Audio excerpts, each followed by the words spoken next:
Ladies and gentlemen who are joining us online and offline, good morning. I'm your MC today. I'm Vivian. I want to welcome to the 2022 Innotech Forum.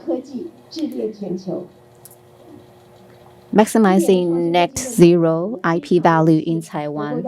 So at this year's forum, we're honored to have invited representatives from IDB, Dr. Alex Peng from ITRI, Chairman Lee of TEMA, Chairman Yancy Hai of Delta Electronics, President Wang of CSC, and Chairman Wang of IPIC to the venue, as well as representatives from Google and HPE joining us online. They will share the international trends of net zero technology and intellectual property rights and hope that through the experience sharing of the fantastic foreign experts, Taiwan's net zero technology will be linked to the world. So we're honored to have invited the organizer, IDB of MOEA, to give us their opening remarks. Now let's welcome him.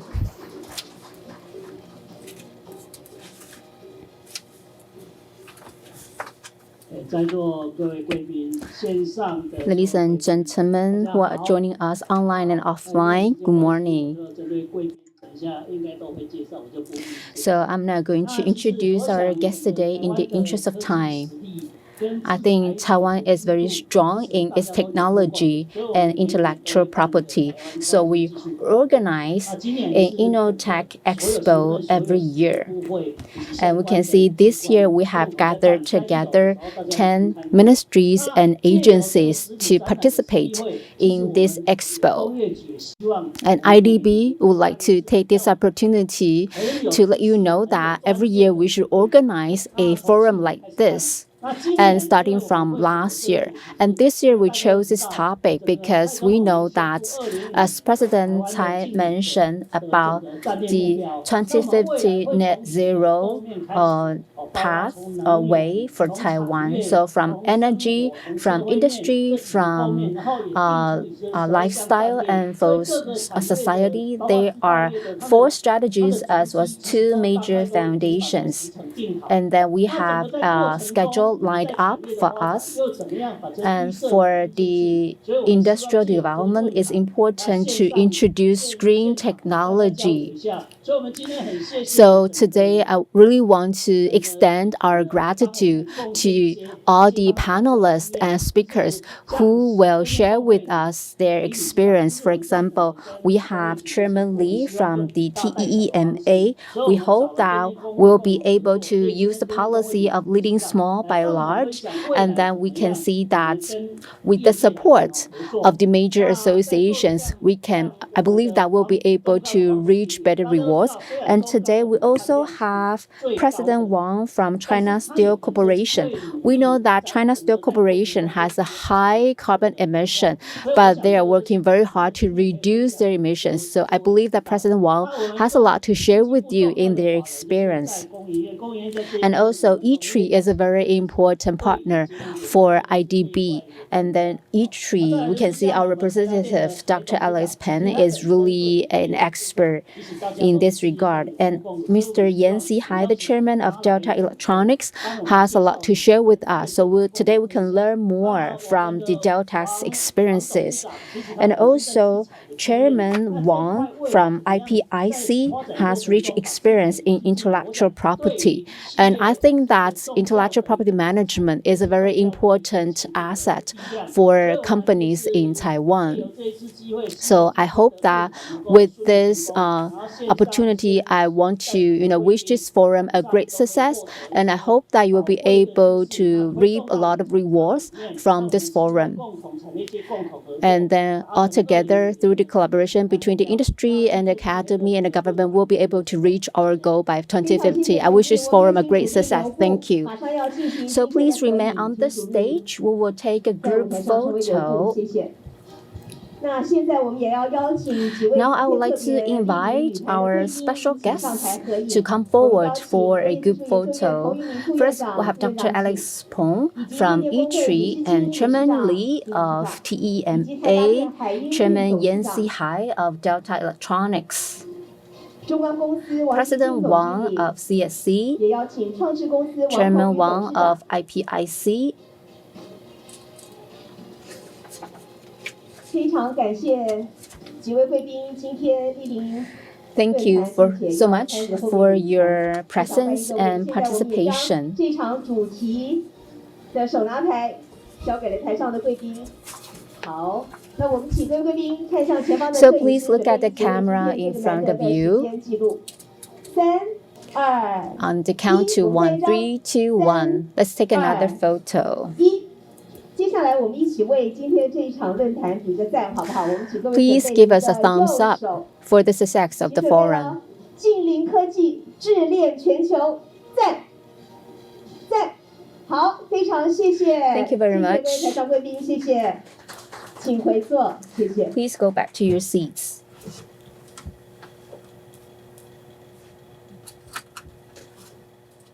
那么紧接着，我们也正式开始今天的论坛。 So we'll proceed to our first keynote speech. 今天的第一场专题演讲。 The first keynote speaker is Dr. Alex Peng. He is Executive Vice President of E3 and also Director of Net Zero Sustainability Strategy Office. He will share with us the industry trends on the development of global net zero sustainability. Now let's welcome Dr. Peng.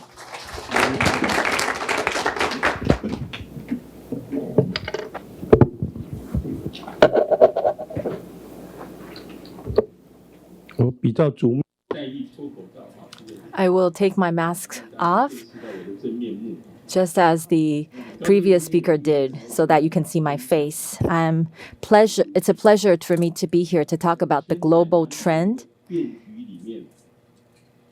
In a world of change, what kind of opportunities does Taiwan have? Or what kind of risks do we face? This is something I would like to cover today. Many of you are the management of businesses, so we will talk about this issue today.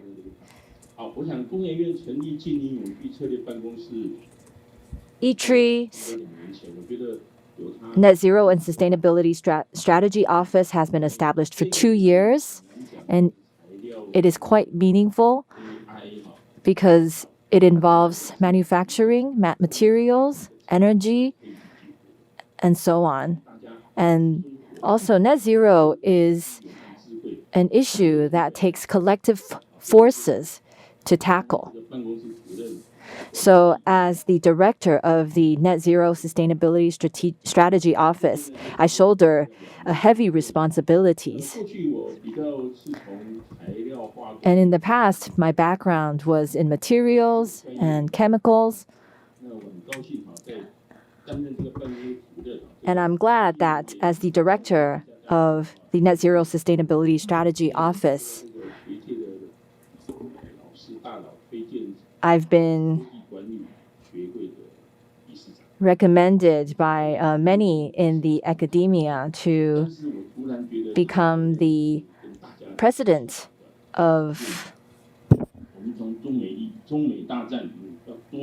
a society in management.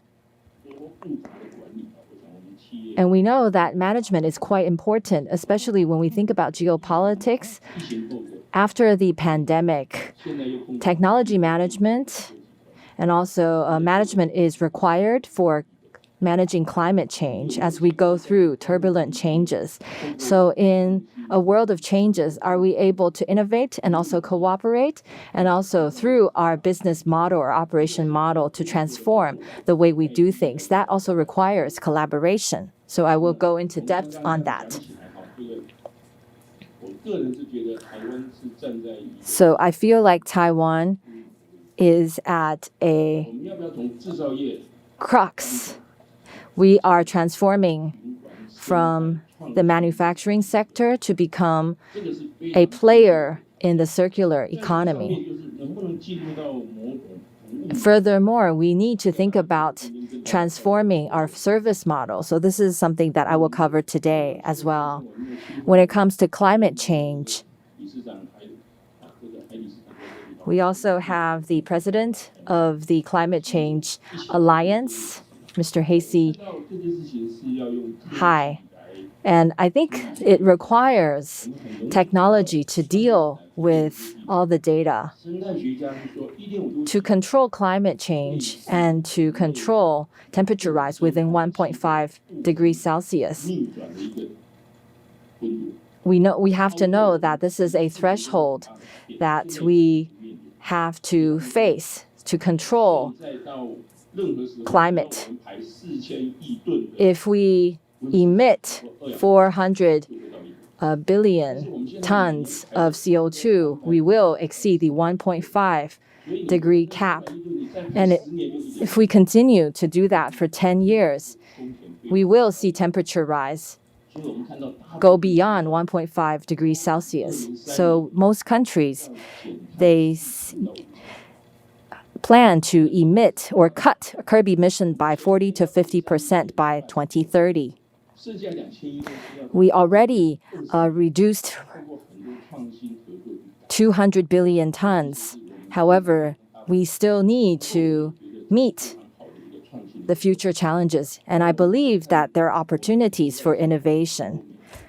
We know that a lot of our products are exported to the EU and also the US, and I think the EU is quite wise in establishing these goals. For example, it targets 55% carbon reduction by 2030. And for the US, it's 40%. So the EU has established a overall goal and then started thinking about how to reach it. So only when there is a ultimate goal can we start thinking about how to reach the goals. And for CSE, they need to calculate all of the ways that they emit greenhouse gases for them to really think about how they can curb emission by 55% by 2030. So for the EU, they will start implementing CBAM in a little bit. And for the US, they will start levying carbon tax by 2024. And a lot of people are quite nervous when they learn of the development. And how does the UK see this issue? They established a special office for emission reduction. And we heard from Mr. Hai that we are seeing a cultural change for the US. They plan to invest 12.5 billion English pounds to generate job opportunities. And also, they hope to generate 40,000 new jobs by 2030 and also by 2050. So they do have a calculated goal. Of course, that goal will continue to change. However, they've already set down the foundation. And for Japan, Taiwan is very similar to Japan in terms of energy. So we see that for Japan, they've invested heavily into hydrogen and also fuel ammonia. And they are experimenting in those fields. And they see several important industries. They are thinking now about carbon recycling materials. They're thinking about resource circulation. And even they're thinking about food and agriculture and how these sectors can reduce emission. It is definitely not done manually, but depends heavily on collaboration between industries and also technology. So I'm saying that the future world will look very different. Even though we are producing the same products, the way that we do so is quite different. Let's look at 2030, since this is a midterm goal. Apple is a huge company, and they hope to be carbon neutral by 2030 in terms of their supply chain and also their products. Wow, carbon neutral by 2030. For Microsoft, they hope to be carbon negative by 2030. Those are quite ambitious goals.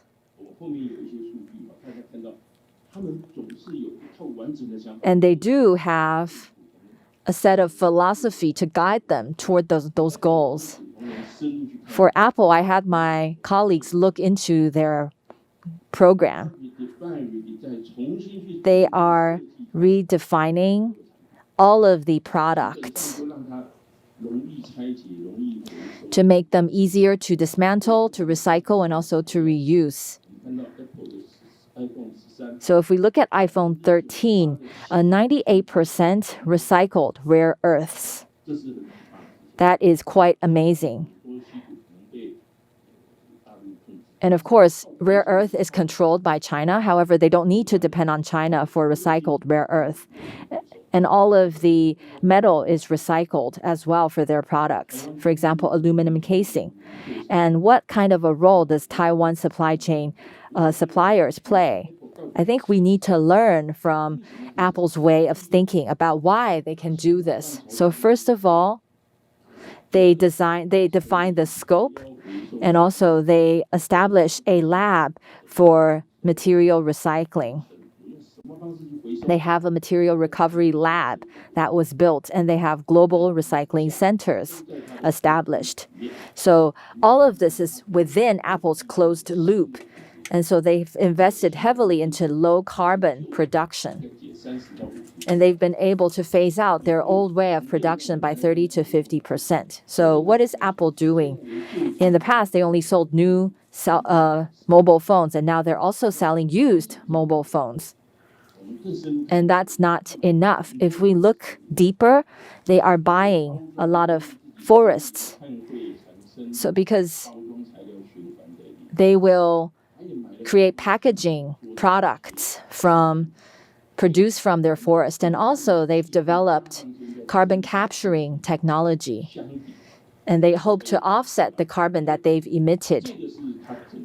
So this is Apple's strategic thinking. And if we look at the bottom, they have a special robots, one named Daisy, that can quickly disassemble metals and motherboards. And also they have a dismantling robot called Dave that is dedicated to dismantling or recycling rare earths, steel, aluminum, and also metals. So each robot has their special mission and is customized. So this is definitely worthwhile for us to think about. In Taiwan, we export so many digital products. So I think Apple's model is something we can learn from.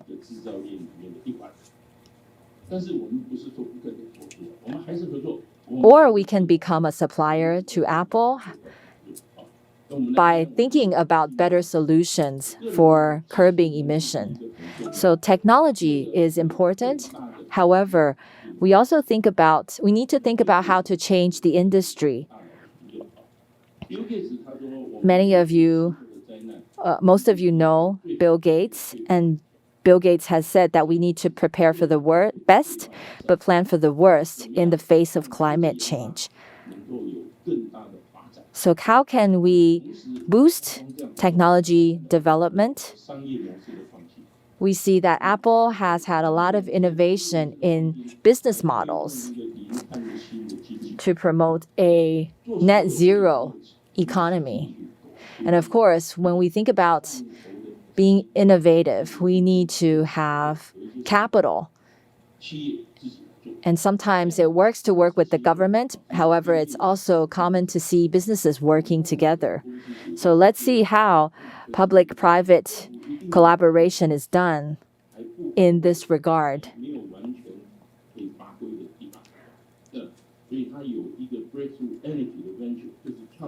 So there is a breakthrough energy ventures for these kind of investments. And also through public-private partnership, Bill Gates is seeking to develop this overall mechanism. And Bill Gates is doing a lot, but there's still a lot that we can do as well. But what he is doing is also food for thought. So how do we move towards net zero in 2050 through low carbon manufacturing and also carbon capturing? We can move forward. And we're thinking about 2030. However, we also need to think about 2040 and also 2050.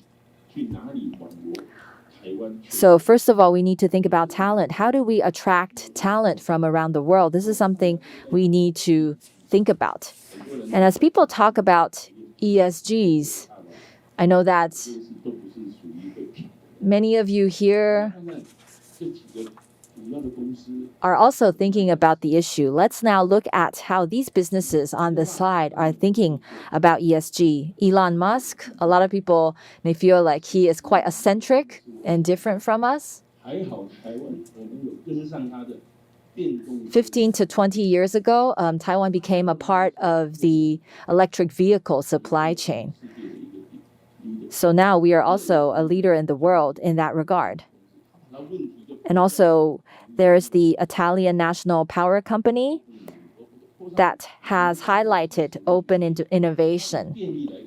So in terms of power, we see a lot of personal storage solutions. So how do we have microgrids established to overcome power challenges? And the third example, I think many of you have had Mars chocolate bars. Mr. Hai, have you tried them?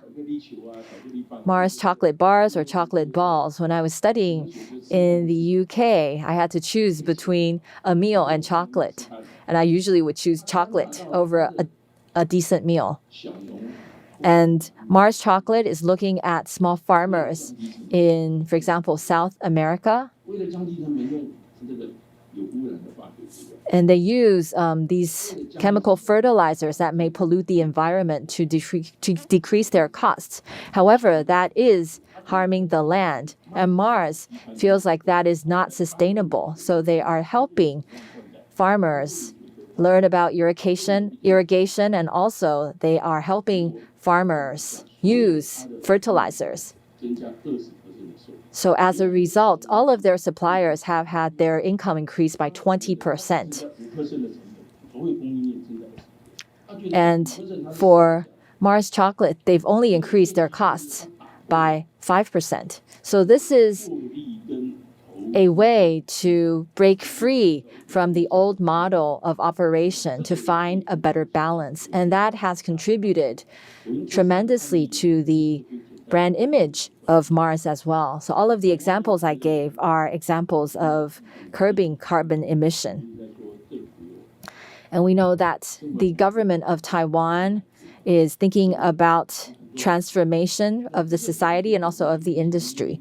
And we need to redefine where we go after transformation and how do we transform. And of course, it all has to do with technology and also business models. So when we think about energy, when we think about resource cycling and also business models, these are the fields that we need to cover. Only by thinking about these can we also take care of low carbon lifestyles, sustainable cities, and also successful aging. So new technologies, business models, resource investment, we see the intersection of the three. So only by achieving the three at the same time can we redefine and also redesign our entire system. So this is something that I think we really need to think about. So starting from one idea, Taiwan is a part of the global supply chain. So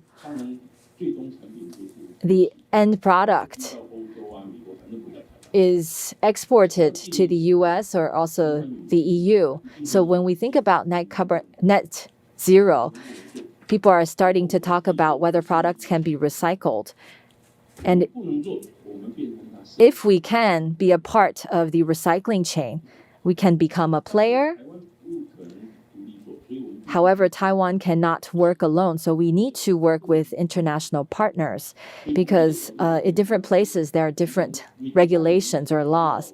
So we need to redefine our materials, and also we need to think about how these materials can be recycled and reused. Only by starting at the top or in the beginning can we make this happen. Or maybe we can come up with a kind of special deal with consumers. We can lease them certain products and they have to start recycling the products. So we need to think about services as opposed to only selling the product per se.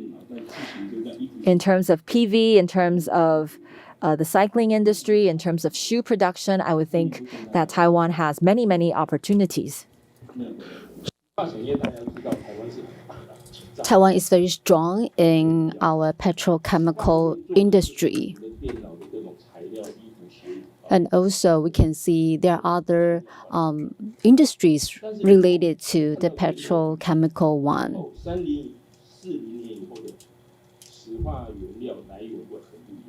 So I think that in the future we can see multiple sources of raw materials produced in the petrochemical industry. So we have to make the plastic easier to be dismantled and recycled.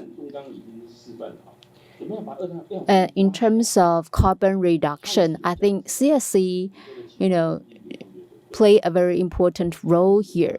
It's actually, carbon is valuable.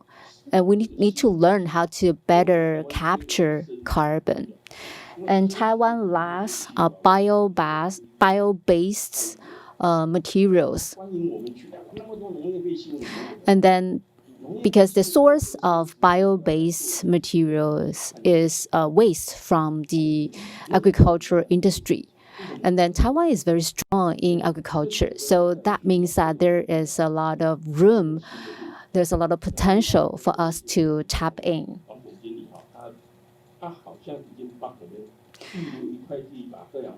So for CSC, they actually, they are engaging in several projects to better capture carbon.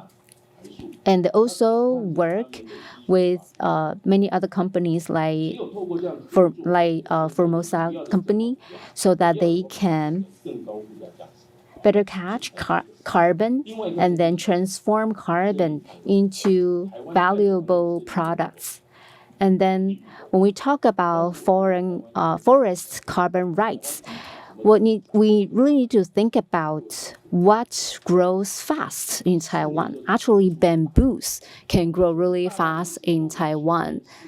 So it takes only 4 years for bamboos to grow high. And then during the 4 years of growth, bamboos can capture a lot of carbon. And bamboos are very useful in the production of, for example, furniture. So bamboos actually 3 times more powerful than rainforests in carbon capture. So I think it's actually an advantage for Taiwan, so that we'll be able to reach our carbon reduction target of 30% or even surpass that target to 40 or 50%. So I think this presents a very good opportunity for Taiwan. Next, I want to talk about the electronic industry.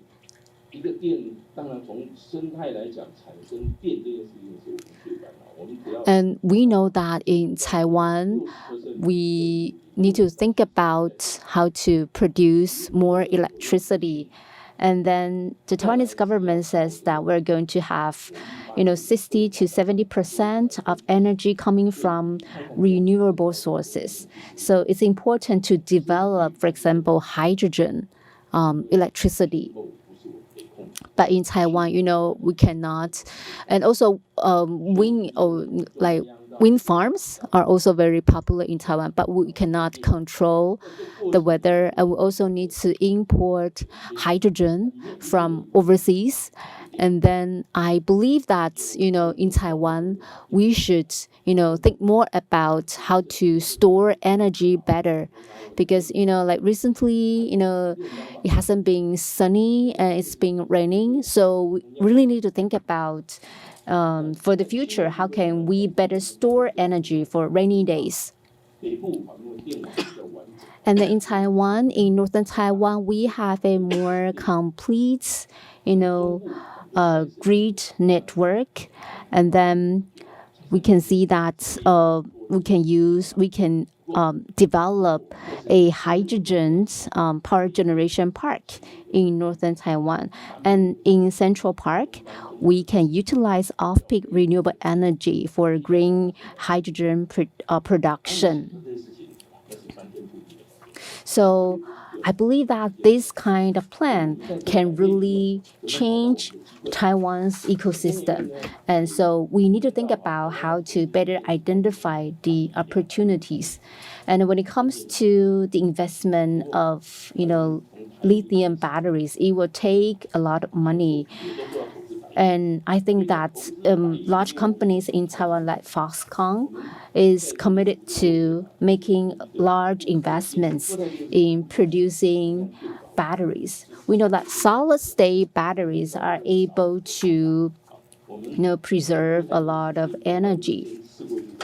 And then actually, E-Tree has done a nail penetration test to show the stability of NAEPE cells. And then we can see that to develop better batteries, were able to produce a prototype battery which can be fully charged and discharged in 5 minutes and has a cycle life of 20 years. So I think that this is actually a potential for Taiwan. And also I talked to Chairman Hai.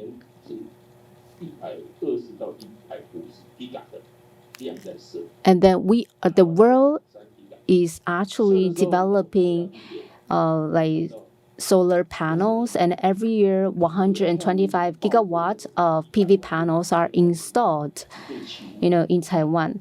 But what about the waste that is produced from PV panels when they are retired?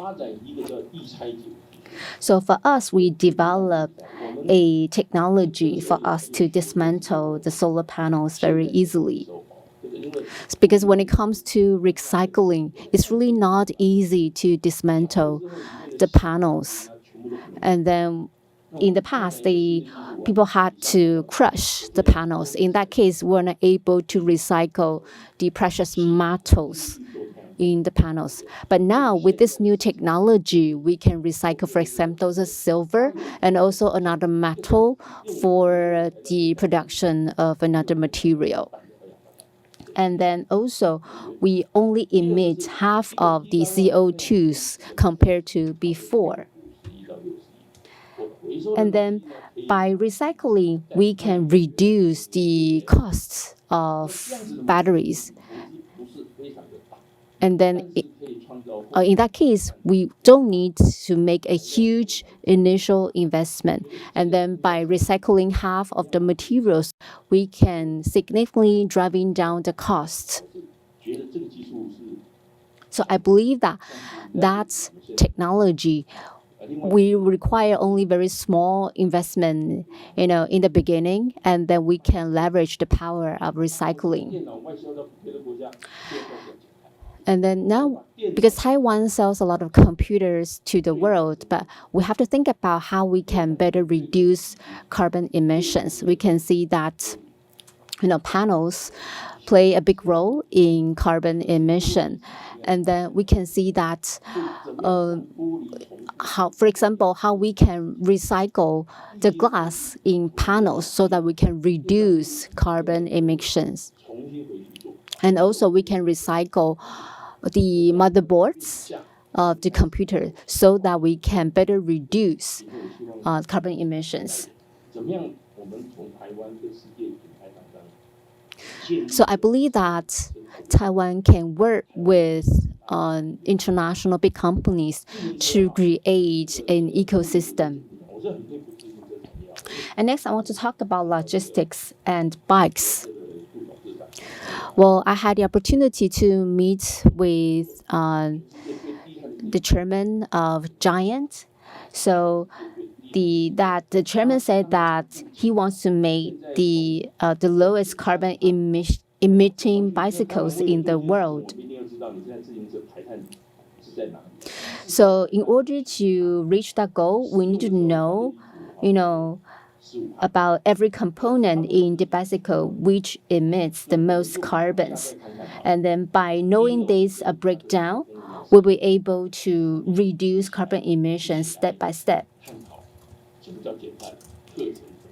So we work with them to calculate carbon emissions and thinking about how to reduce the emissions. And then they actually work with their competitors and also with their clients to work together to reduce carbons. So I think with this kind of collective efforts, I believe that they will be able to reach their goal. So we can see, aluminum alloy actually produce a lot of carbon. So they are, they're developing their recycling technology for aluminum alloy. So by doing so, they will be able to reshape their brand and then creating whole new different products. And I think it's important for us to learn from Bill Gates and Elon Musk because they invested in their VC, in their foundation to encourage younger generation to devote themselves in carbon emission.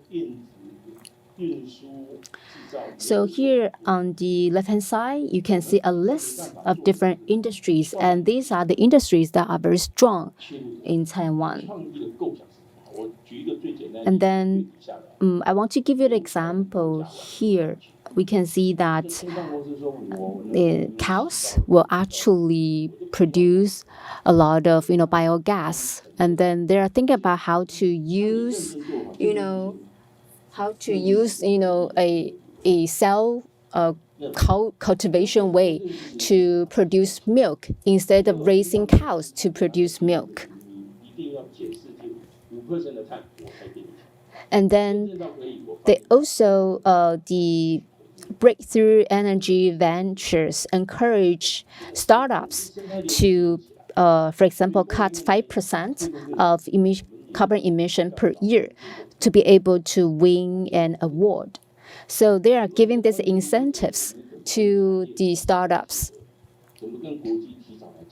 So for Taiwan, we need to think about how to work with the international community and to encourage startups.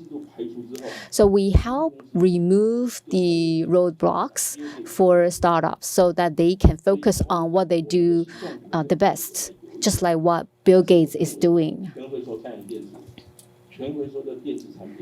So in Taiwan, we're able to recycle the batteries well, and then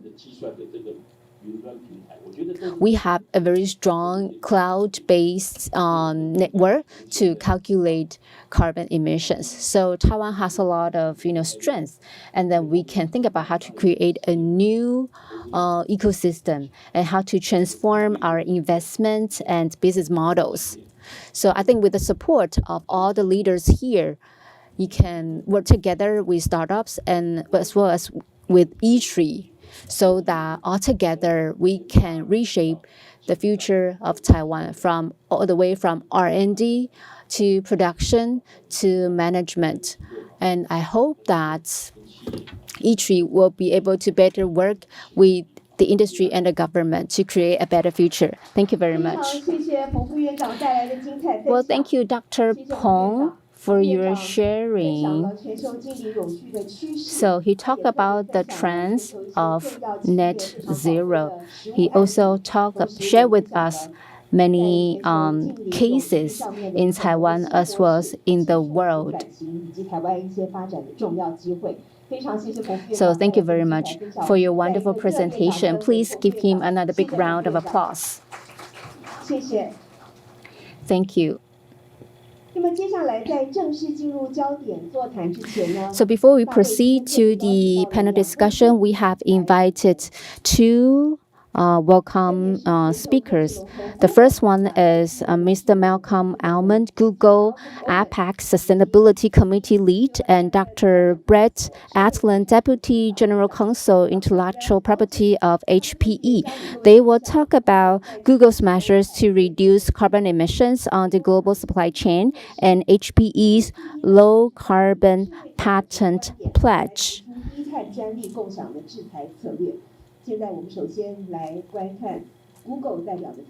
Now let's watch the Google's video.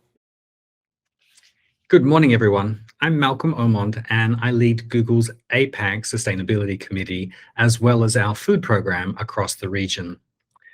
I'd first like to thank Innotech Forum for inviting me to today's event, and to the Industrial Development Bureau, Ministry of Economic Affairs, and the Industrial Technology Research Institute for organizing it.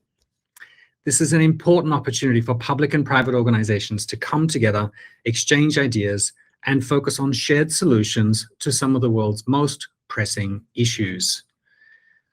With the various events around the world in the last year or two and today, it is clear countries and societies everywhere are grappling with an unprecedented economic and social upheaval.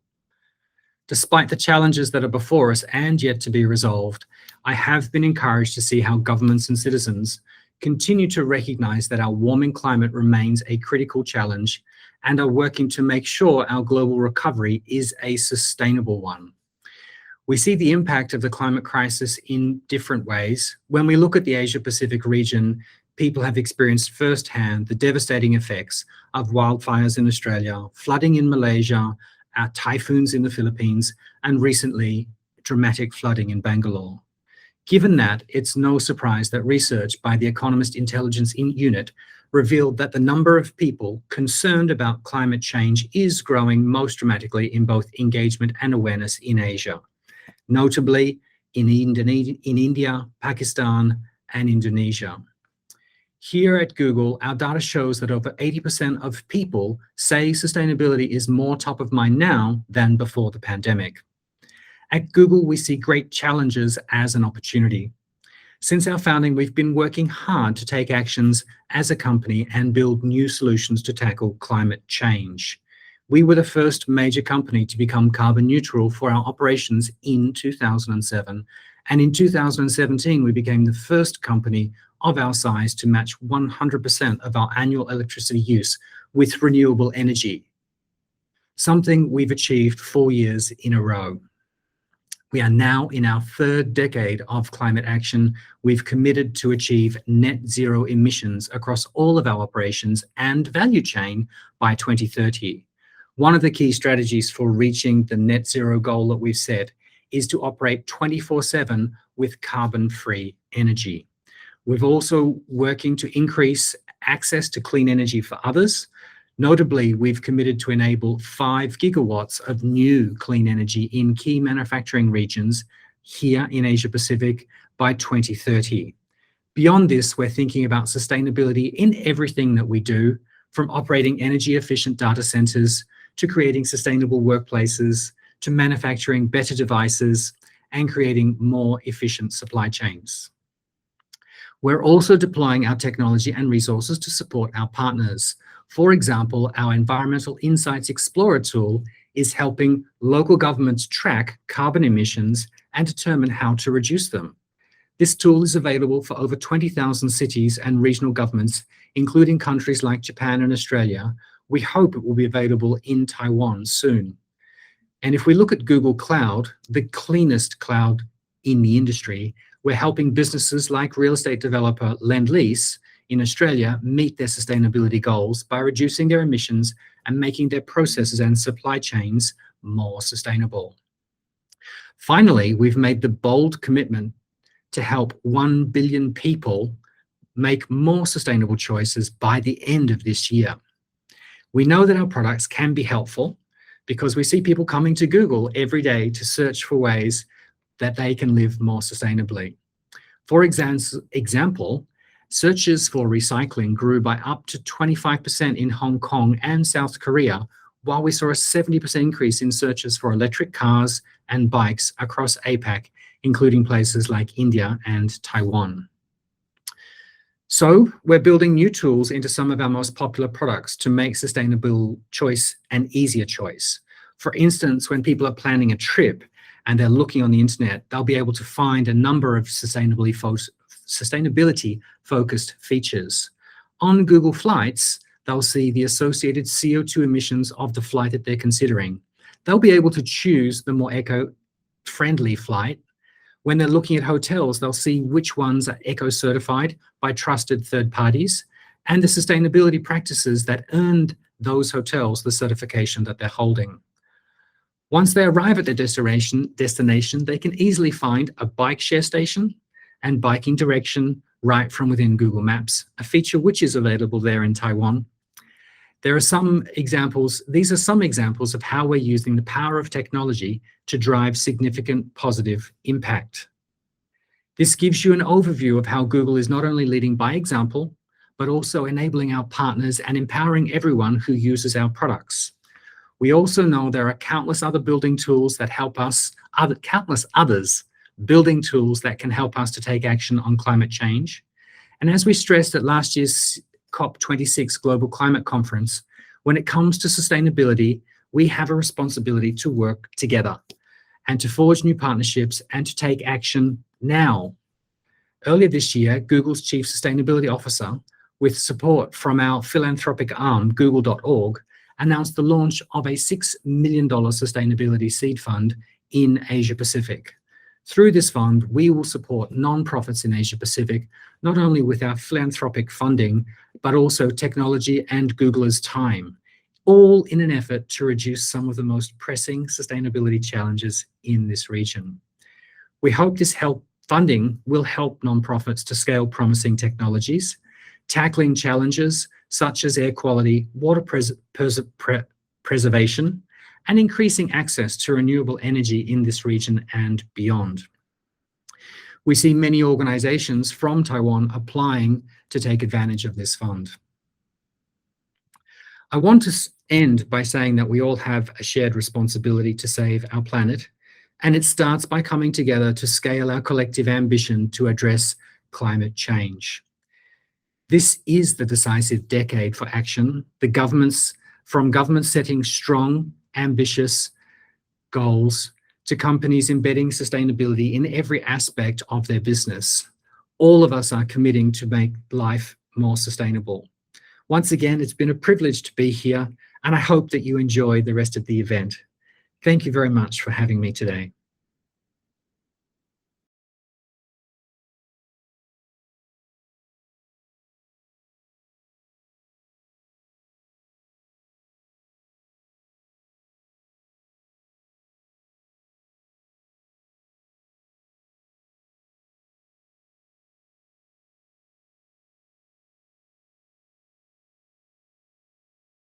Thank you very much. My name is Brett Alton. I'm the Senior Vice President and Chief IP Counsel at Hewlett-Packard Enterprise.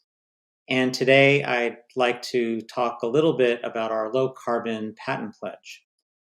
And before I get started, I just want to thank the organizers for the chance to talk about the pledge. I think it's pretty exciting, and I have precisely 10 minutes to tell you why, so here goes. First, I'll provide a brief history of the Hewlett-Packard Enterprise company, including its prior history as Hewlett-Packard. I'll explain the origin of the pledge and our founding partners.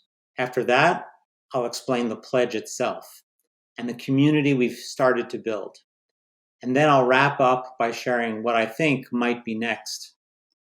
So let's start with a photo of Bill Hewlett and Dave Packard. the founders of the Hewlett-Packard Company. They founded HP in 1939, and it was backed by just $538 in cash. And like many great tech companies, it was started in a garage. And here's a photo of that actual garage, which is still there. The garage is located behind a house in Palo Alto, California, which Dave Packard and his wife rented after they were married. The garage is often called the birthplace of Silicon Valley, and HP is widely considered a pioneering startup of Silicon Valley. The garage is actually a museum today. And I had to share this photo, which is one of the first audio oscillators that was built to test speakers, and Walt Disney was one of the first customers. Now, of course, the oscillator has nothing to do with the low carbon patent pledge, but I do think it's pretty cool just given how far the company has come. Now, over the past 80 years, you can see on this slide just how far we have come and how diversified our product lines have become. Now, as many of you probably already know, the Hewlett-Packard Company separated into two publicly traded companies in 2015. HP Inc., which is in blue, focuses on personal systems and printers. Hewlett-Packard Enterprise, in green, focuses on IT infrastructure, software, and services. And although the two companies have a very long common history, they're now entirely unrelated. That is, they're completely independent from one another. Now that brings me to HPE's mission and the origin of the pledge. The mission is to advance the way people live and work, and with a strong focus on the environment, social impact, and the governance goals. So we asked ourselves, what can the IP team do to advance any of those? We knew that mitigating climate change was an important goal and that our technologies could help. But again, how could the IP team help? And that's when it hit us. We could incentivize the use of low carbon energy by making a unilateral patent pledge. And as I'll explain in a minute, the cool part about the pledge is that nearly any patented technology is eligible for patenting. That's because the patent license is linked to the low carbon energy sources and not to any specific technology. So this slide shows the entire pledge. Now, we did our best to minimize the legalese and to use the most simple language possible so everyone could understand it.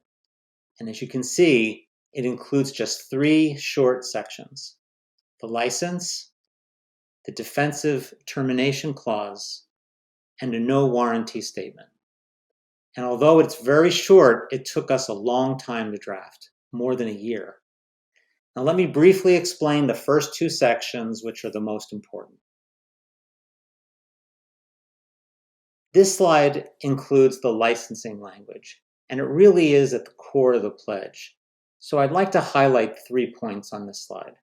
First, the license is royalty-free and automatic.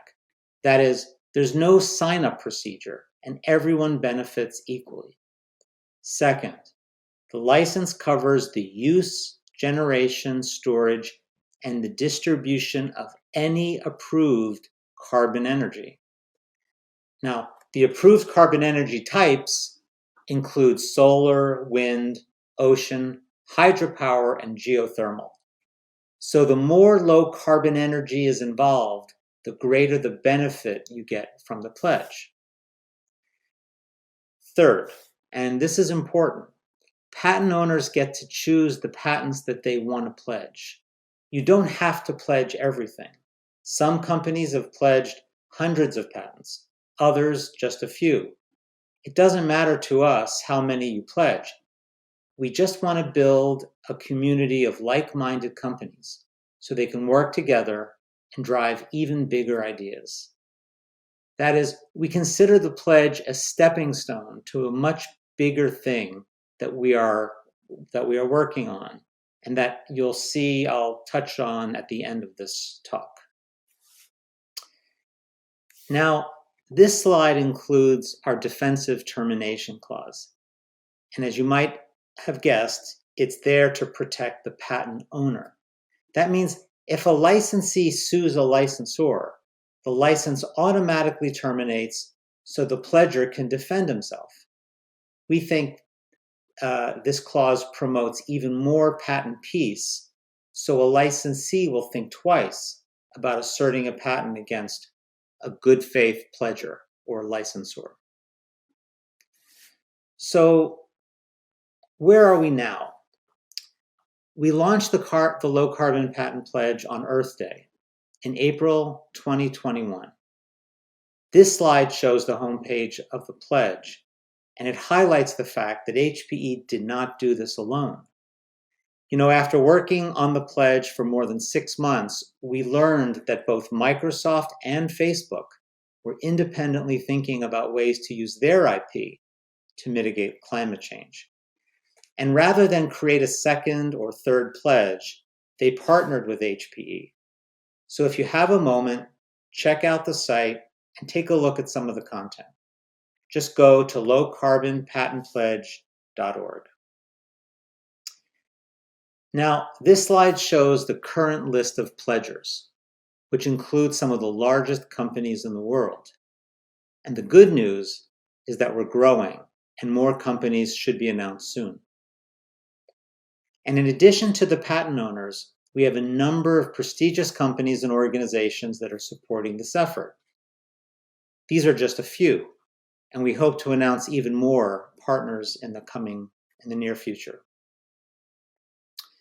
So today, there are 12 pledgers. They've pledged 563 patents in 13 jurisdictions around the world. That's a pretty good start, but it's early, and we aspire to be much bigger. And by the way, we're still waiting for our first Taiwanese company to make the pledge. And this brings me to my last slide, which hopefully gives you some sense of what's around the corner. As I mentioned above, the current pledge, which we call version 1.0, was designed to grant everyone a royalty-free patent license to a hand-picked set of patents.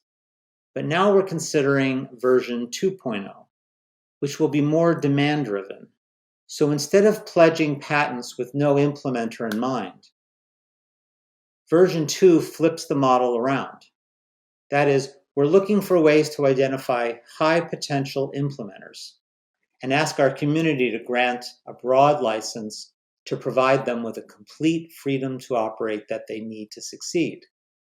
So in version 2.0, we anticipate there will be fewer licensees, but they could receive far greater patent rights and possibly other support, including financial. So that's a summary of the Low Carbon Patent Pledge, and I hope that was helpful. If you have any questions whatsoever, just go to our website and submit a question or reach out to me directly. We're here to help. Thank you. Thank you, Dr. Alton, for your wonderful sharing. That's a very important message. So we hope that we'll be able to see our speakers in person in the future. And now we're proceeding to the panel discussion. I would like to introduce our 4 panelists. And first, I'll have Chairman Lee from TMMEA. He's also the director of Chinese National Federal of Industries and also director of Inventec. He wears many hats and has rich experience in the industry. And also, we have Chairman Yan Si-hai of Delta Electronics. He is deeply involved in the electronics industry. He joined Delta in 1999, and in 2022, he became the first chairman of the Taiwan Climate Partnership, working with the ICT industry supply chain to move toward to a net zero future. And also next, President Wang of CSC. He has been engaged in R&D and operation management for more than 40 years, leading CSC team to develop green energy, plan a carbon neutral path, and build a solid foundation for innovation in the steel industry. Finally, we have Chairman Wang of IPIC. He's also the Vice President and General Counsel of E3. He has nearly 30 years of professional experience. He has led E3 and the IPIC team to help Taiwanese manufacturers successfully resolve international intellectual property disputes. Thank you very much for your presence and participation. And please come forward to the stage. And also, let us welcome Mr. Wang Zhiren, Editor-in-Chief of Business Next, to moderate the session.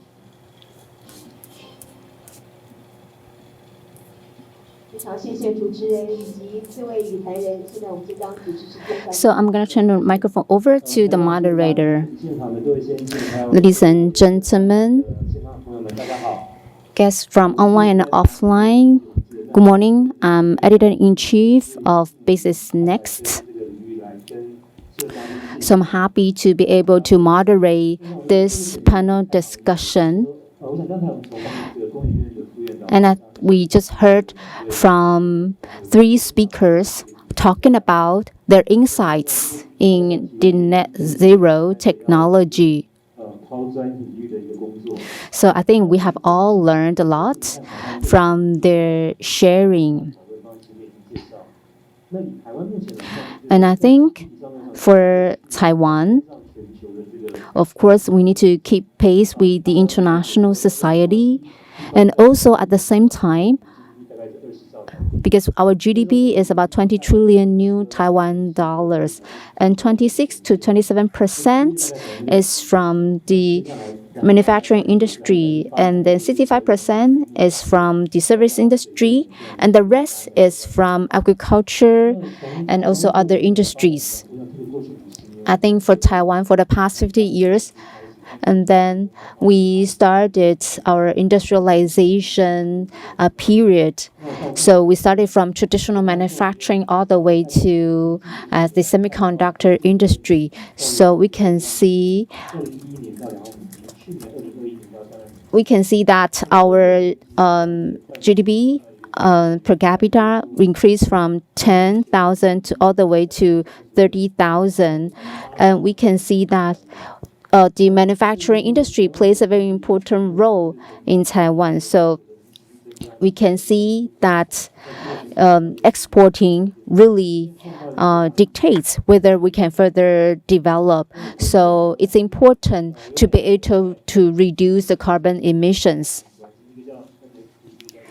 So we can see NFT and ESG are 2 very popular terms in Taiwan.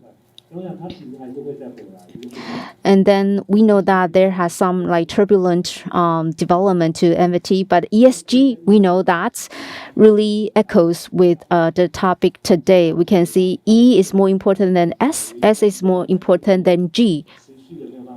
So it's really important to first tackle the environmental issues before we can talk about the 2 other elements. So that's why we're talking about net zero today. It's important to have a sustainable development so that the government, the country, and the industry can continue to develop. And we can see that the manufacturing industry is a major contributor to carbon emissions because of the factories, the facilities that this industry needs to use. So it's important to tackle the manufacturing industry first. But we know that a crisis is also an opportunity. So I want to ask the 4 panelists. First, on Chairman Lee of TEEMA, we can see want to reach carbon neutrality by 2050. So from the industry point of view, what are the opportunities and challenges that you see? Well, thank you so much for your question. I think we are facing really a huge challenge here.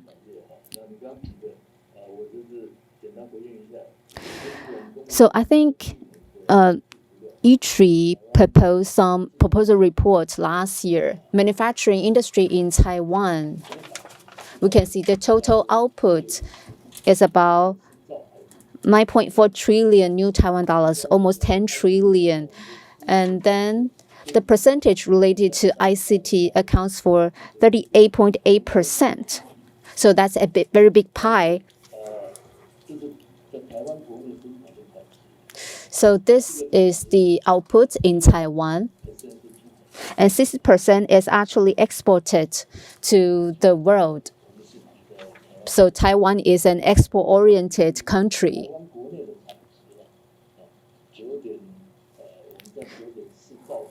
Like I told you, the manufacturing industry account for 9.4 trillion in Taiwan. So we're able to actually produce 9.4 trillion in Taiwan last year, and then we account for 38.8% from ICT. And actually, we export 2/3 of the products to other countries. So I think that means in Taiwan, the output of the ICT industry is about 30 trillion. So 10 trillion is in Taiwan, 20 trillion is for export. So among the 30 trillion, I think half of the products is actually produced in China. So now we also focus on, for example, the US and Mexico to be our production base, and also all the way to Poland to Hungary. So that is the deployment of the ICT factories in for Taiwanese companies. So we cannot just focus on Taiwan because we have global presence. But still, Taiwan is the most important base for the ICT industry. Like I told you, we are facing a great challenge because this is a social responsibility that everyone needs to face, not just in Taiwan, but also in the world. So when we talk about, the Paris Agreement was formulated in 2015. And then more than 100 countries agreed to the Paris Agreement in 2015.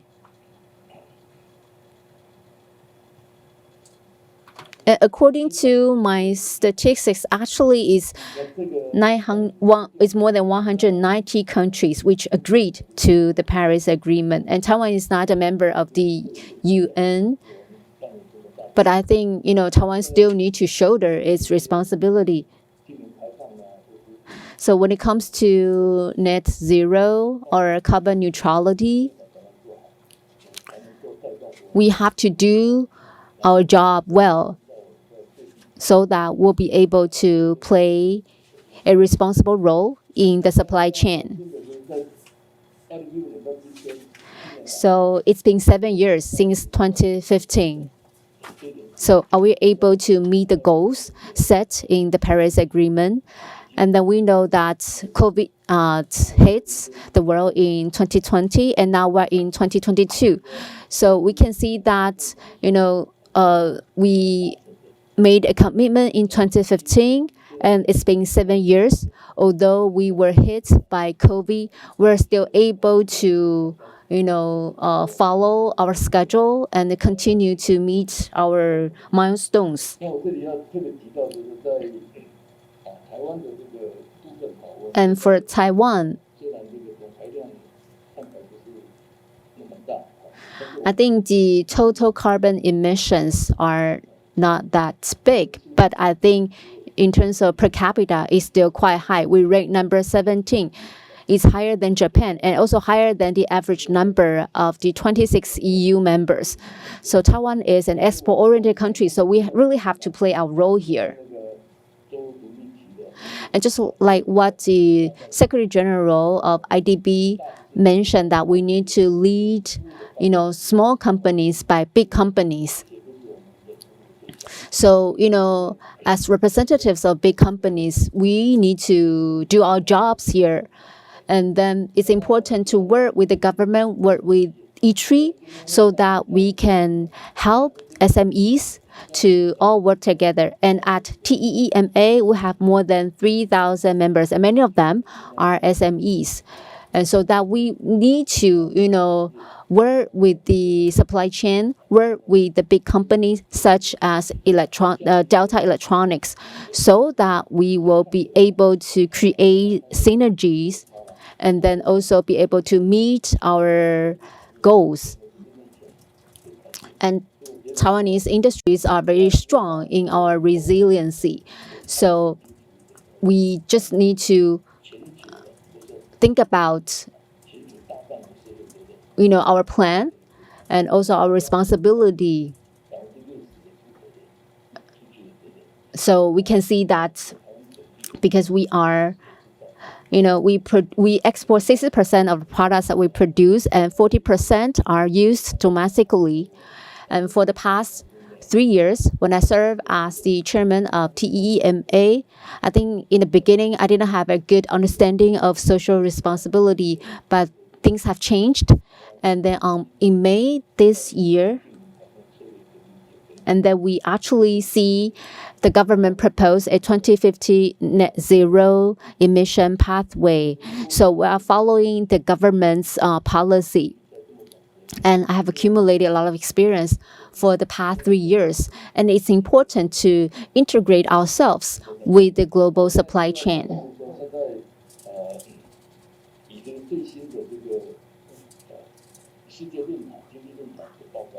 So we can see from the World Economic Forum, because the forum is always held in January, but this year because of COVID, it was held in June.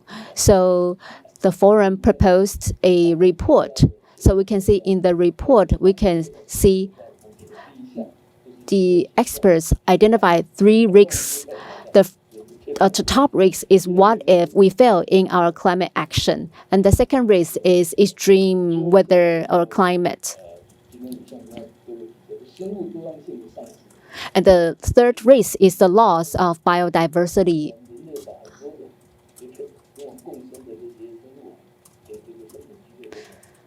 Because actually we're, causing the extinction of many species in the world.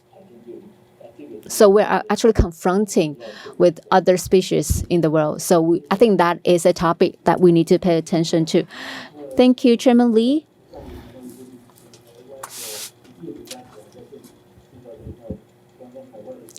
And you talk about, you're able to propose an output of 30 trillion in total. And then you talk about, big companies and leading companies need to take the lead and helping with the SMEs. So I want to ask Mr. Yan Si-hai, the chairman of Delta Electronics, to think about the challenges, opportunities for Taiwanese manufacturers. Well, thank you so much for your question. For Delta, in terms of net zero, I think this is, of course, it's a very broad topic. So we are facing with this daunting challenge. But I think we can actually break down this challenge, this great challenge, into smaller ones. Because we are not able to meet our goal overnight, because we still need to use energy in our daily life.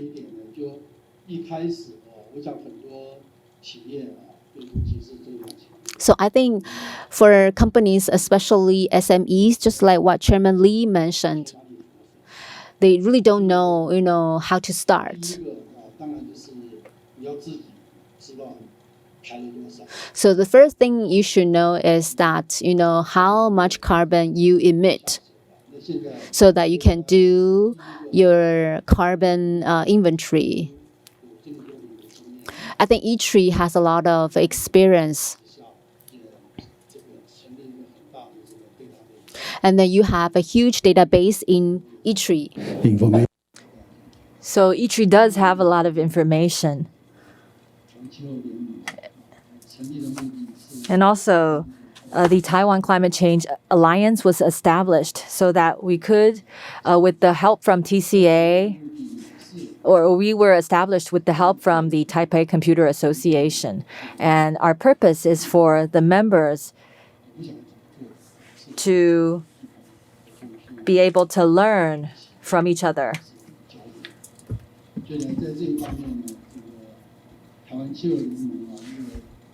So the Taiwan Climate Partnership, our major mission, our most important mission is to equip businesses with tools.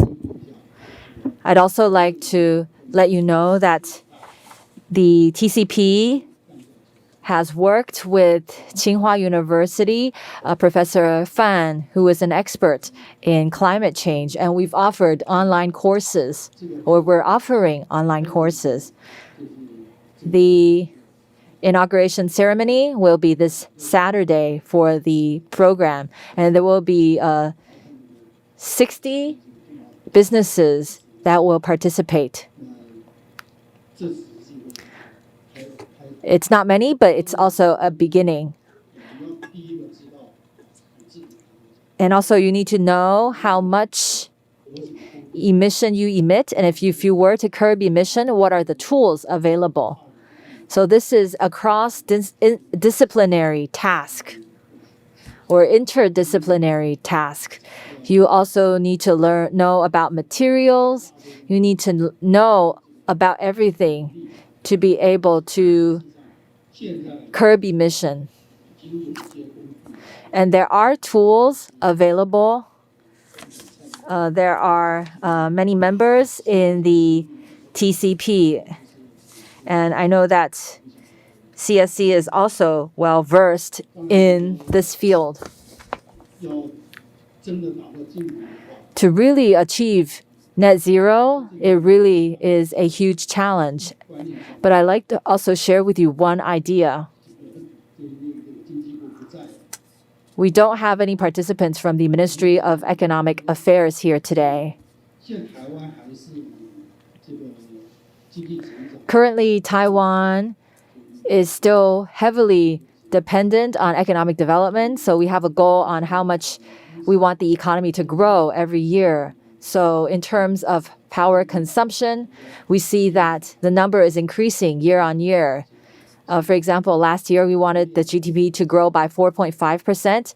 Power growth or power consumption grew by 2.5%. So it's good that power consumption is lower than the growth of the GDP. And we also heard from Dr. Peng about the UK's initiatives. The UK, in terms of curbing emission, they are doing a good job in the sense that GDP for them is growing, however, power consumption is decreasing. So if we're able to see that trend, if we see GDP growth and power consumption grow at the same time, it's not possible to reach net zero. We need to see that inverse relationship for us to reach net zero. So that's an idea that we need to have. For businesses, you need for your company to grow. However, you need your power consumption and also your emission to decline or to decrease. You can't have your company grow by 10% every year, but energy consumption grow by 5%. Or else we won't be able to reach our net zero goal. So for Delta Electronics, for many years, we've been setting this as our benchmark. Starting from 2018, the two lines, one needs to go up while the other needs to go down, rather than both lines going up. So how do we make our energy consumption go down? What do we need to do? There's a lot that we need to do, of course. Just as Dr. Peng said, there is no magic bullet. And for Delta Electronics, we have hundreds of projects every year to achieve this goal. So you need to start step by step. There are larger projects that will generate a lot of benefits or save a lot of power. However, projects, after they're completed, they're gone. So I think we need to approach this step by step.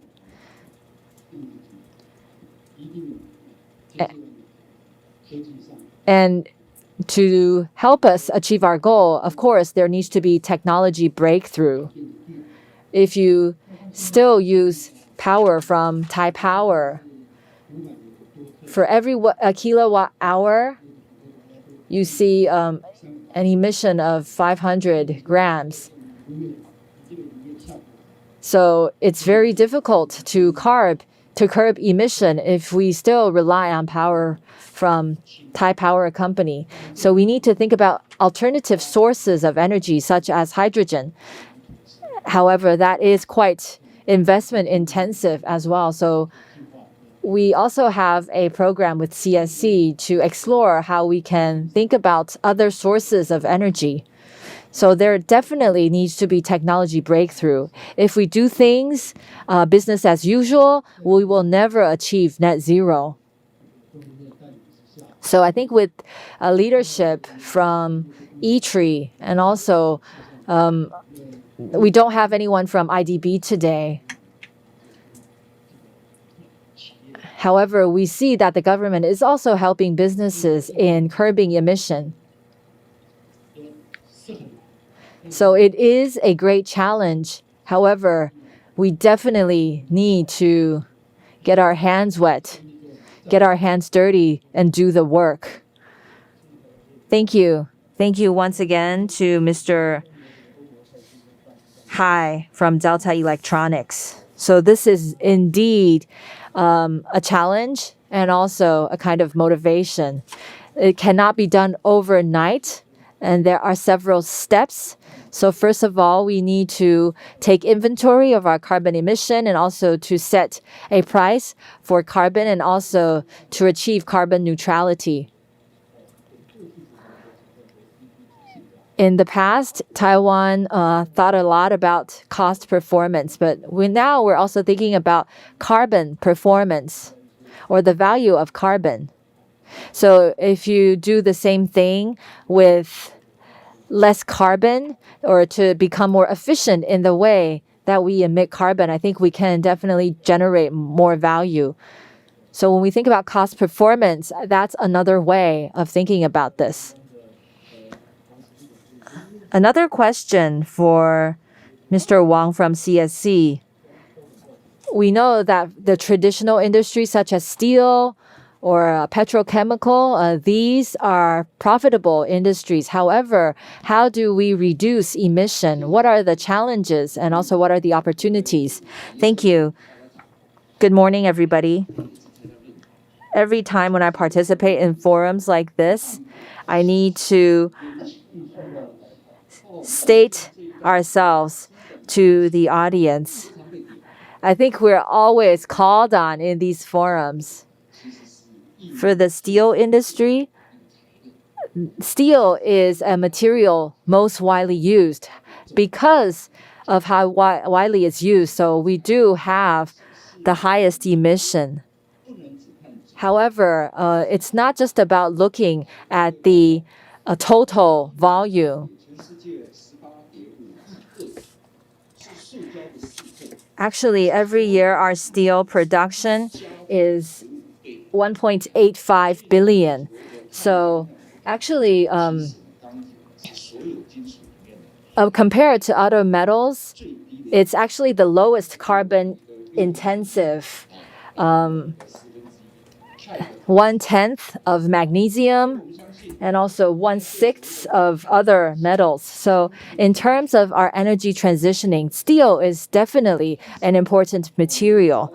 However, we also know that the society, when it thinks about carbon reduction or emission reduction, they do have expectations. So we will do the best we can to curb our emission.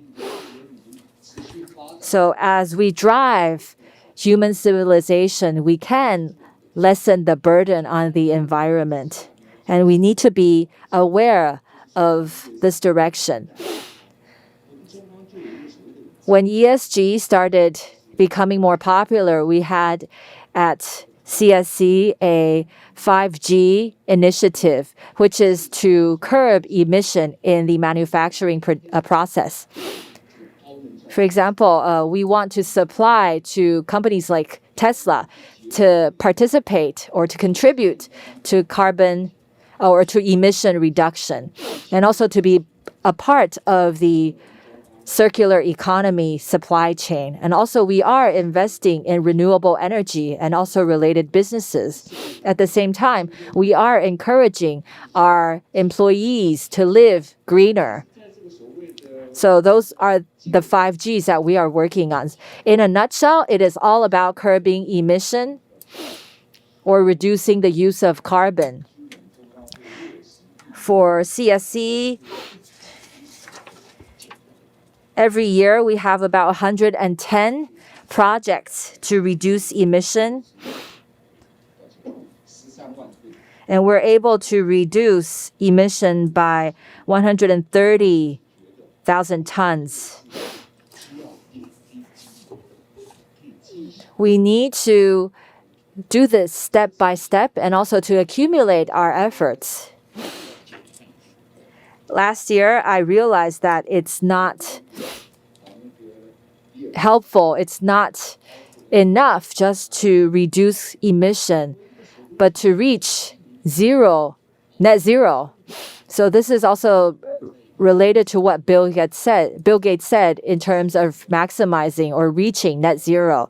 So in the past year, we've collected a lot of data. We have also exchanged with steel companies overseas. So after 1 year of hard work, starting from last year, in the short term, we're thinking about curbing emission. However, in the mid to long term, we want to pursue, first of all, low emission and then zero emission, and to reach net zero by 2050. So this is our pathway. So for us, reducing carbon and also zero carbon are totally different things. So when it comes to net zero, I think these are different ways we need to think about this issue. And I think reducing emission is relying on already mature technologies, but taking it one step further or to optimize the current technology. So that is a kind of evolution. However, for net zero, the technology is not yet available. So we need to step out of our comfort zone and to face the unknown, to explore new opportunities and to develop visionary technology. So that is a revolution, not an evolution.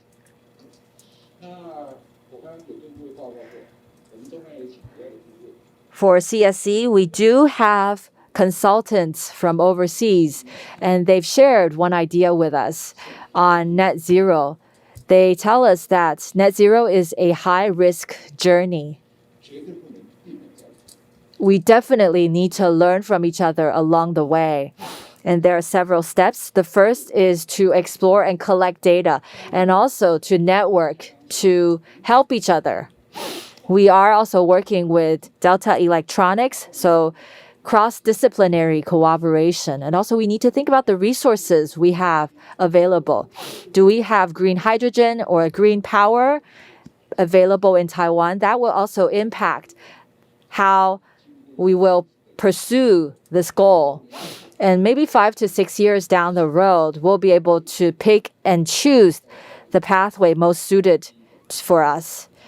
We need to think about technology available. We need to think about cost effectiveness. And also we need to think about using new production methods.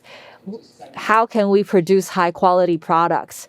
So based on these 3 factors, we need to choose the most suitable pathway. It's good, or it's easier to plan than to implement. So in terms of reaching carbon neutrality, I think there are 3 challenges that we will face.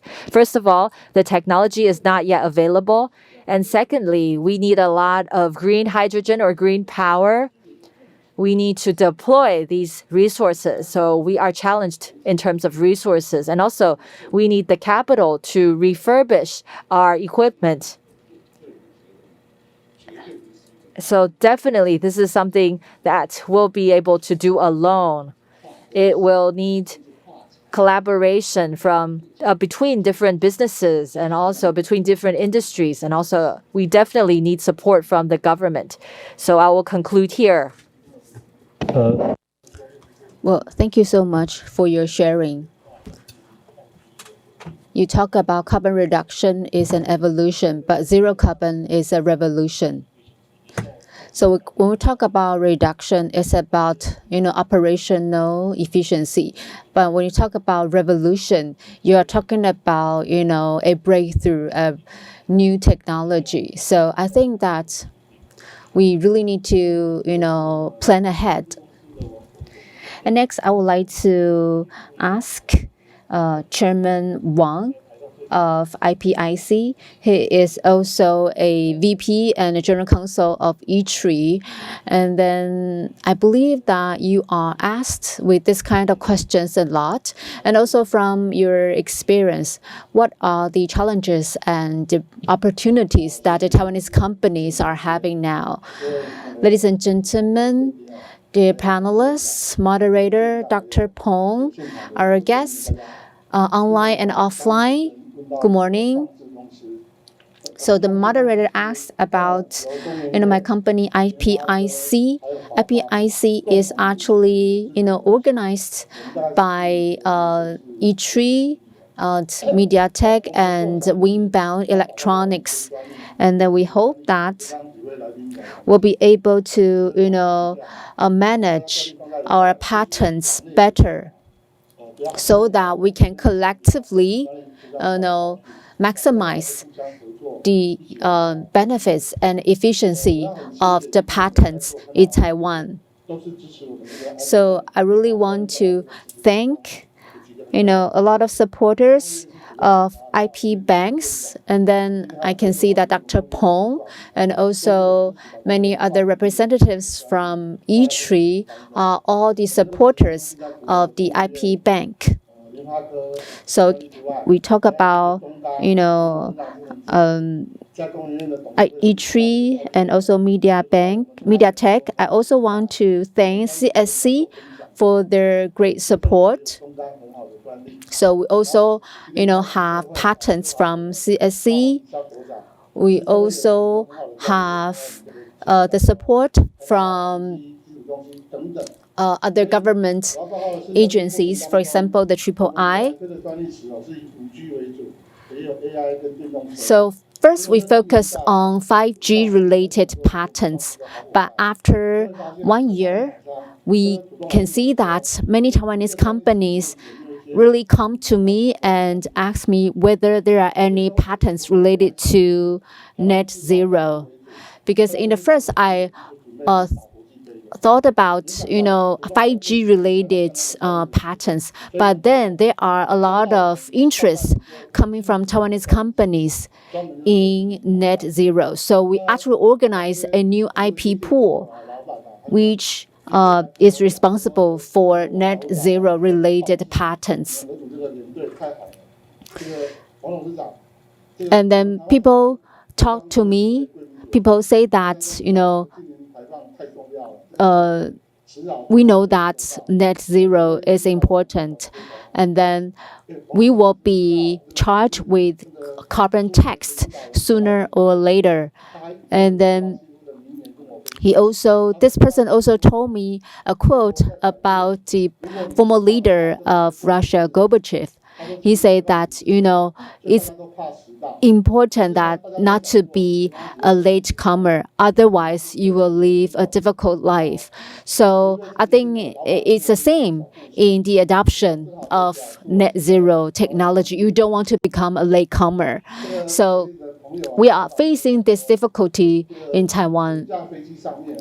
And then, for example, there is an airplane, and then all the passengers are seated, and the pilot is making an announcement that we need to go through a safety drill, and the exit doors have been opened, and then you have to follow the instructions and then get off the airplane.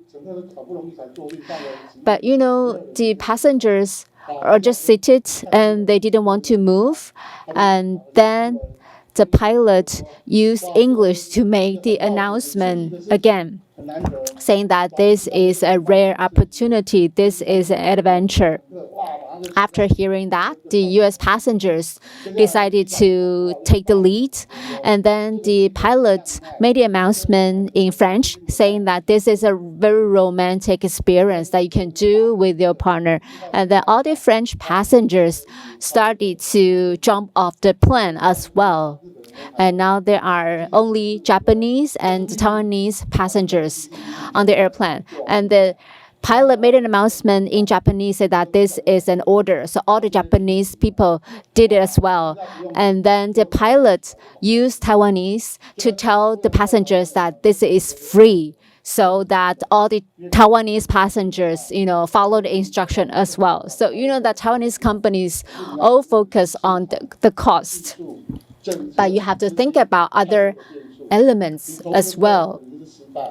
Maybe you think that, okay, after I make this investment, maybe I will fail in this initiative. I'm going to, tell my board and my shareholders about this failure. But we have to really, think about how to, work together, work with the other companies so that we can, fight together. I think it's important to have collective wisdom and efforts to make it work. And many companies here have worked with E3 for a long time, so we definitely don't want to work alone. And just like what CSC said, that we have to utilize external resources well to help us to succeed. And then we just heard from Chairman Wang of IPIC. He talked about, working together. So we do not want to work behind a closed door. We need to have an open, innovative pattern. So I want to ask President Wang of CSC. We know that CSC made a lot of investment in R&D, and you have very good results. And then you work with E3 to produce, for example, steel chemical co-production. You also signed an MOU with the Cheng Kung University to set up a research center. So I think when you work with external research institutes, how are you going to manage the IPs generated along the way? So I want to tell you about our carbon neutral pathway. We need to develop 2 processes in the near term, and then 4 processes in the midterm. And for long term, we need to develop 4 processes. So altogether, we need to develop 10 innovative processes. So we need to do R&D for all these 10 processes. So we cannot do it alone. We have to think about how to utilize the resources in the academia and also in research institutes. So that we also need to work with like-minded partners in the industry. For example, we work with Delta in energy storage, and CCUS, we have an experiment lab so that we can work on the development and deployment together.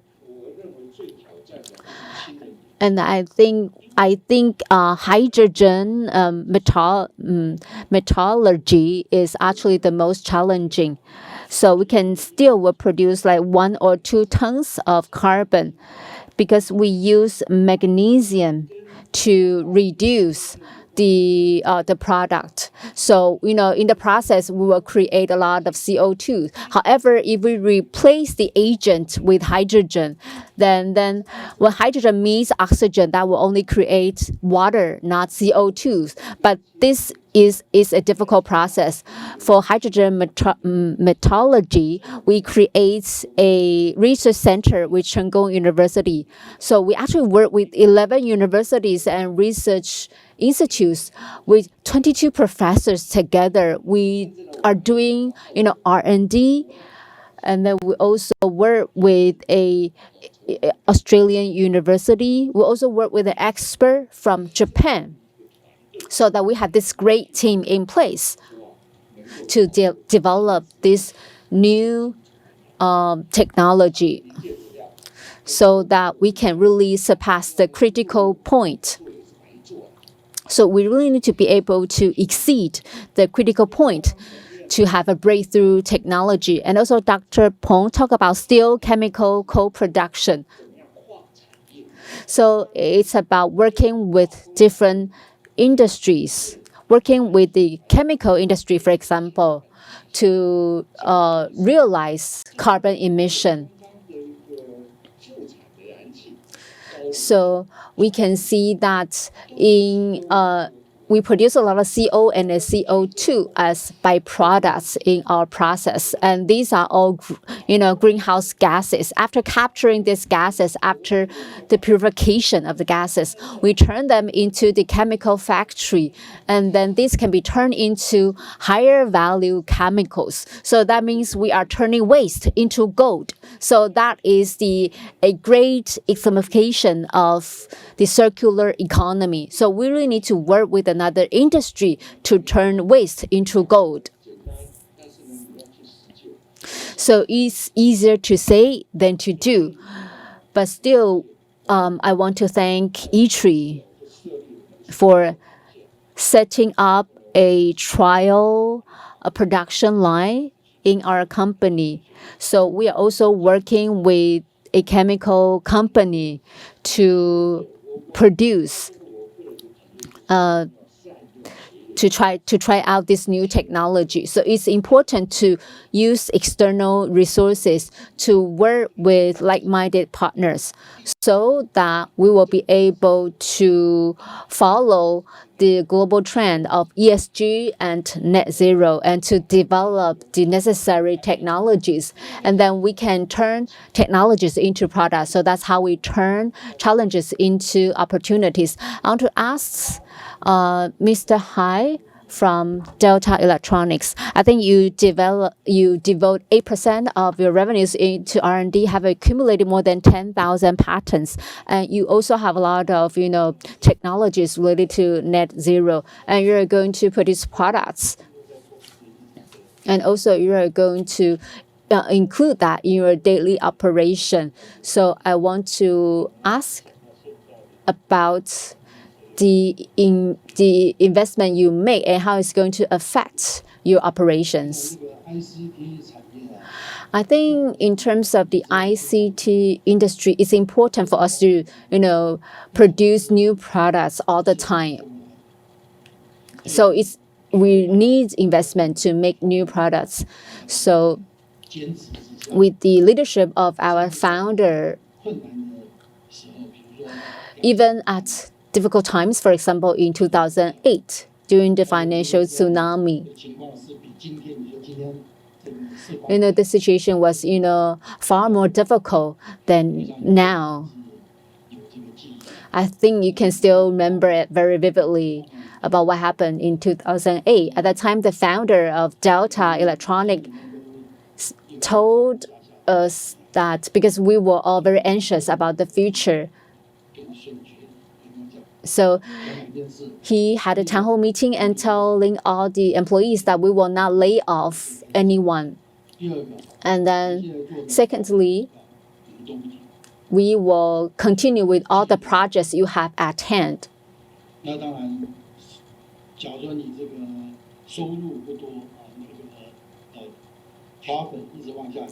At that time, the profits were decreasing. Of course, it's a difficult time for the company. But fortunately, the market rebounded in 2009. So we could see that our R&D efforts paid off. So the investment really paid off. For example, in our industrial automation department, the revenues grew by 50%. If we had laid off people, if we had stopped the projects, they wouldn't be able to see this kind of performance. So now we talk about, net carbon. It's also about making investments. So in Delta this year, we started our ICP internal carbon pricing. The reason for this initiative is for the emitters to really feel that they are emitting. We have different business groups under Delta Electronics. Some consume more energy, some consume more materials or chemical materials. So in a nutshell, it's to really put things into perspective, especially in accounting. If we deduct the cost of carbon, maybe they are not as lucrative as they think themselves to be. So for the carbon cost, it's charged $300 per ton by the headquarters. It's quite complicated, but to put it simply, we looked at a lot of suggestions from consultants, and we feel like 300 is an optimal benchmark.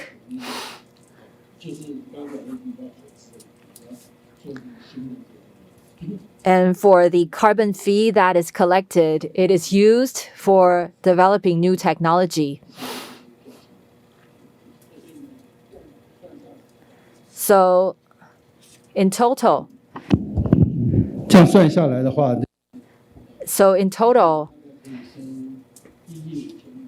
1 year, I think we'll be able to charge $150 million a year.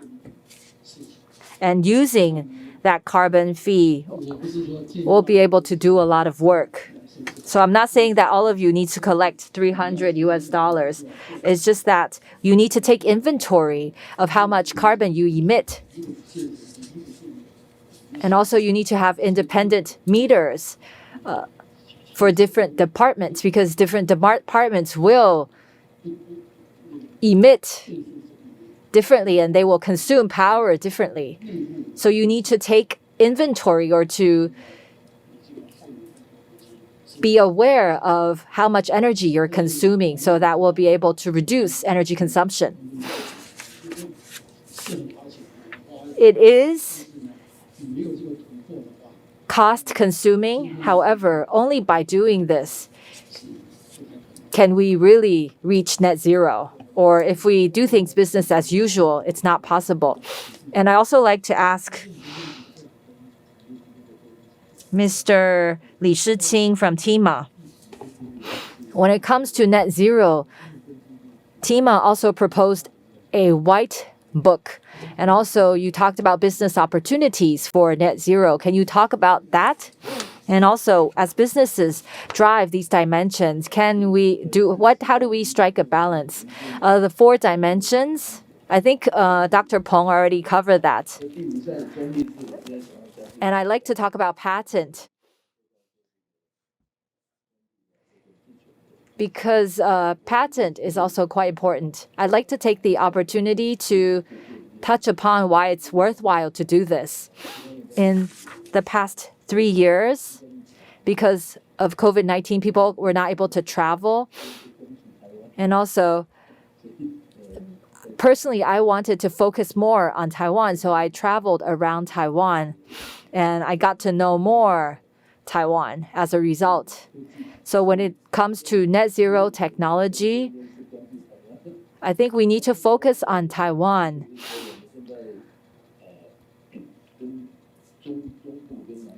In central and also in southern Taiwan, we've been working with a lot of businesses in those regions. I've only been to Kaohsiung 3 times in the past 30 years, but now I go twice a month. This is because I used to work in China quite a lot. And also for eatery, I think we've worked very closely. And we talked about in the near 10 trillion production value, the 3 science parks account for 4 trillion. So we've been working closely with the science parks in Taiwan.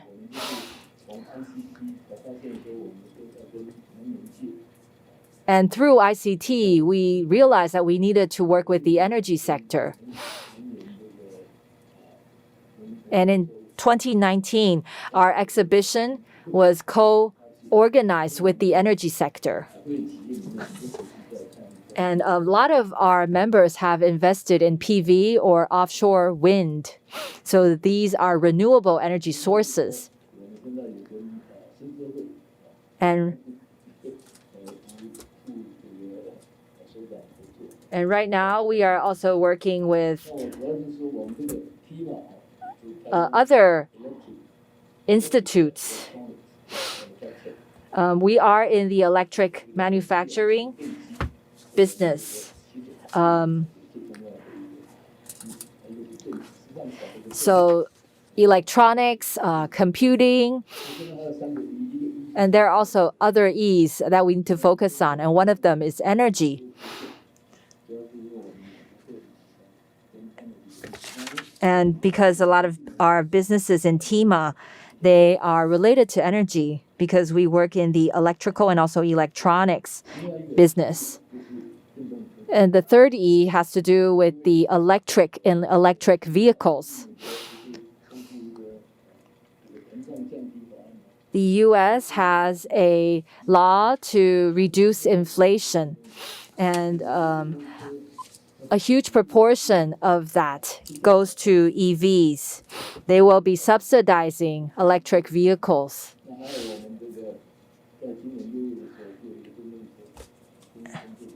And in June this year, we also received a delegation for EVs. So a lot of our members have also invested in EVs, electric vehicles. So the 3 E's, aside from electrical and also electronics, the third E is actually energy. And also we are working with IBMI.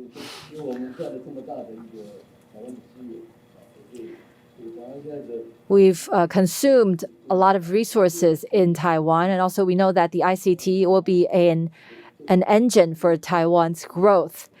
So we really play an important role to the future of Taiwan. So in the next 3 years, we will continue to focus on Taiwan and also to explore in the international market. And lastly, I'd like to say that when it comes to net zero, when it comes to environmental protection, our generation, we need to shoulder more responsibilities. This is something I've said it again and again. The earth is something that we've borrowed from our next generation. We need to return it to them.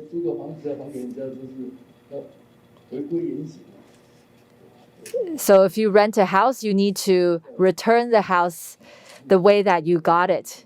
The same goes for our earth. So we need to be aware of that and to take it seriously, to see protecting the environment as our collective responsibility, because we're borrowing the earth from our descendants and we need to give it back the way for it to be better than before. Thank you. I'd also like to ask Mr. Wang Pengyu from Intellectual Property Innovation. So when it comes to open innovation and the strategy, what kind of platforms do we have to bring together different businesses, but also to help businesses explore business opportunities? Thank you for the question. I think all of the panelists were quite insightful. I learned a lot. A lot of people say that patent is a window into technology. And I think a patent is actually a series of technologies. And for IPIC, we are an IP bank. And I'd like to share with you something quite special. So when it comes to net zero IPs, most IP owners, they want to license their IPs not exclusively. So when it comes to net zero, we need so much talent. So a lot of IP owners, they feel like they want to lease the IPs to as many as possible. So we can see that these kind of technologies are quite valuable. So I'd like to ask all of the business owners and also leaders of associations to please share your technologies. You don't need to go for one-off sale, but really to share your IPs with more people. So please do join us. We need to really work collectively to lower our risks and also costs, and also to connect what you do to IPs. As you saw from the HPE video, they're already doing the work. And this patent pool is quite new for us. And I think we want to build a so-called national team. This is something already done overseas, so we are already quite slow. So I'd like to take the opportunity to please, let's work together to reach the goal of net zero. And technology itself is not important, is not enough. Capital is also quite important. So we also like to thank the IDB for their support. 3 years ago, we first helped a Taiwanese business finance by using their patent. So if you have the technology and you are rated by E-Tree, there are 26 banks that can offer financing in Taiwan. So you can start a startup, and also we can help you find capital using your patent. So among the 26 banks that I talked about, we have KGI Bank, we have Land Bank, there's Chenghua Bank, and also there is DBS that is willing to invest or to finance to those in the green industry. So we will provide you the information if needed. So for those of you that do have the need, please do go to our website and please do get in touch with us. For those of you on site, we also have a booth in the exhibition, so please do come visit us. And also, there are booths on display from E-Tree, so please do reach out to us and get in touch. Thank you. I think as we are developing net zero technology, there are, of course, many challenges. However, for startups, I think there are also opportunities for startups to open up business opportunities. Challenges could also be opportunities. Like in 1971 and 72 during the oil crisis, I think that was the cradle of the semiconductor industry. And also, we know that fuel-powered vehicles are now being phased out and EVs are now growing. So we're seeing that these are new technologies, or these ideas are spreading to different industries. So of course, there are challenges, there are opportunities as well. And lastly, I'd like to quote what Dr. Peng said in the beginning. Dr. Peng said, or he gave a lot of good examples. If you look at Apple's website, at the bottom, there's a button called refurbish. What does that mean? Because iPhone 14 was newly launched, so a lot of people are waiting for the new phone. And you may need to wait for 2 to 3 months. There may be refurbished iPhone 14 phones. So there could be consumers that buy an iPhone 14 phone, but they're not satisfied with it. Maybe a few scratches on the surface. So these are refurbished products that they send back. So a lot of products are supposed to be delivered before Thanksgiving, but because of the traffic, they've missed that timeline. So they become a part of the refurbished product. So the refurbished business is a business in Apple that is growing. They do not promote it deliberately. However, the refurbished products are maybe 10 to 15% cheaper than the general product. So this is a way also to curb emission. And also this is something controlled or quality controlled by Apple as well. So in their supply chain,